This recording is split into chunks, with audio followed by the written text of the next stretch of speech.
Well, hello. Good morning. My brothers and sisters. This is Brother West coming back to you with a direct word. I have a direct word from God. I have a direct word, and the word that God has put in my spirit is it's a word that's going to speak into your spirit. And it's going to stabilize. It's going to stabilize your faith. And I will say this, that here in Georgia today, here in Atlanta, we have a gas shortage because of the pipeline hack, cyber attack here in Georgia. And so, and also it's raining, and people been running around trying to find gas stations, and long lines everywhere and whatnot. I got me some gas. And just, people just are just in panic mode. People are in just pandemonium. And I will say, with what's going on in this world, I will say with what's happening around the world, around this country, what's happening all over, wickedness. You got wars and rumors of wars. There was some missiles being shot off in Tel Aviv, and just all kind of stuff, people dying, and just all kind of stuff going on. And when you look in the news, every time you look to the news, there's something that's happening. There's something that's taking place. Somebody is dying, or somebody's being shot. Some kind of violence everywhere. Somebody being accused or whatever, and just all kind of pandemonium. It's chaos. It's chaos. And when you watch that on television, and just when you think about what's going on in the world, you become afraid. If you're not careful, if you don't know God, you become afraid, because you can say to yourself, what's next? Is this going to happen to me? And so, and see, and the purpose of all of stuff that's taking place in a negative sense is the enemy is trying to make you become fearful.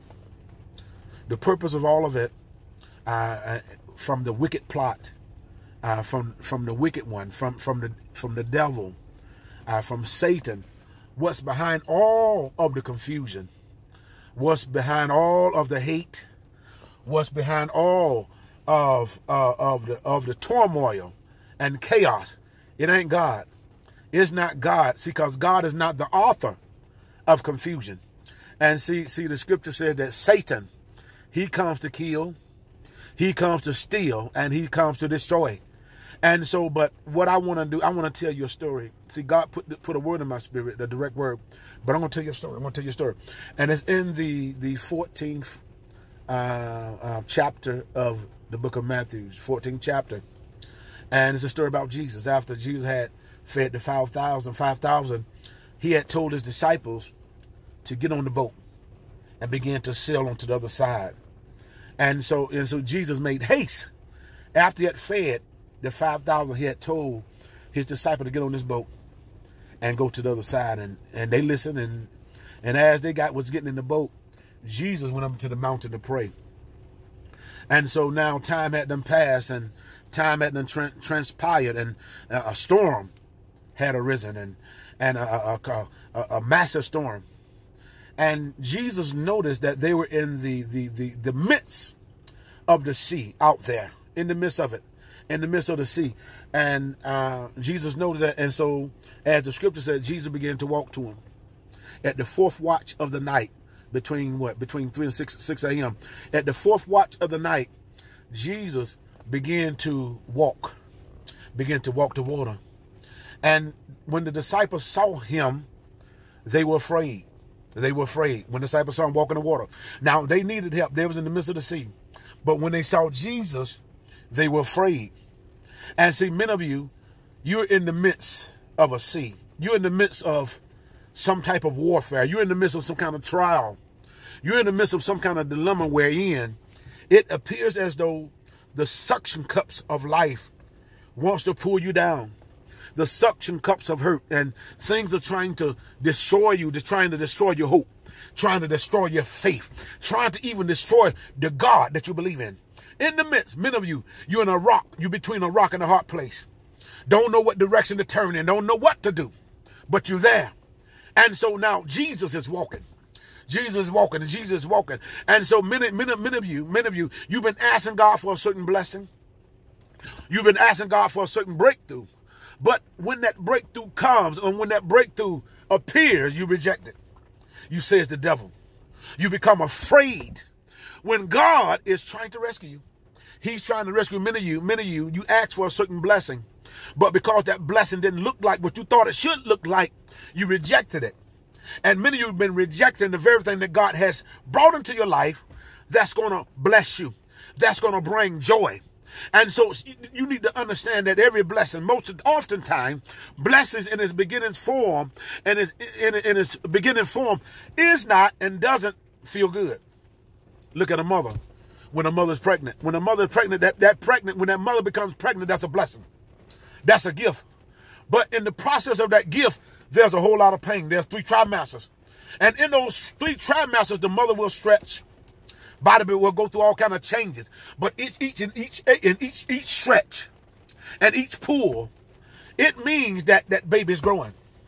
But when it comes to a place when you're in that 3rd trimester, and after the 3rd trimester, and in the midst of the 3rd trimester, when the mother water breaks.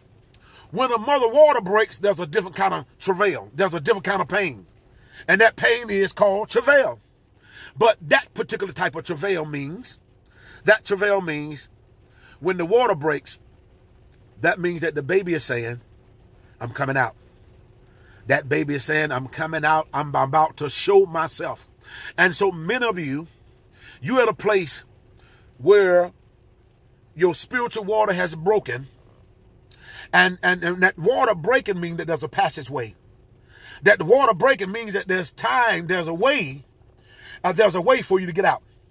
There's a way for you to get through. The same as with that baby. When that water breaks, that means that that baby is coming.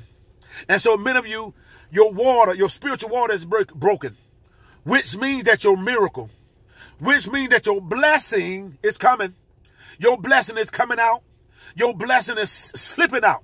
See, but this is what Jesus said when he was walking the water, when the disciples became afraid, and they were afraid, and they didn't know what to do. See, but Jesus had to calm them down, and Jesus said, it's I. Be not afraid. And that's the word that God put in my spirit. That's the word that God put in my spirit. And that word is, don't panic. Do not panic. That is the word. God is saying, don't panic. The scripture says that 1,000 shall fall at thy hand, and 10,000 at thy right hand, but none will come to your dwelling. There's a promise. There's a promise God made to the believer. He says that if you walk upright before me, if you walk upright, in other words, if you listen to him, in other words, if you obey what he's saying, if you do things to please him, he said, the afflictions that I laid upon the Egyptians, I will not lay them upon you, because I'm God that healeth. And so your Passover and your protection is in your obedience. It's in you obeying and hearing his voice. And see, I'm going to tell you what happened. When Jesus was walking the water, when he told him to don't be afraid. It's I, don't be afraid. Then one said, Peter, if it's you, invite me, bid me to come. And all he needed was one word. And in the midst of the storm, in the midst of the sea, when Peter heard that word, and when he acknowledged and when he moved upon that word, he was able to walk the water. He was able to defy gravity. And so some that are listening to me right now, Jesus is speaking on your ocean. He's speaking in your sea. He's speaking on your storm. And he's telling you to come. You think you're about to sink. You think you're about to go down. You think it's over.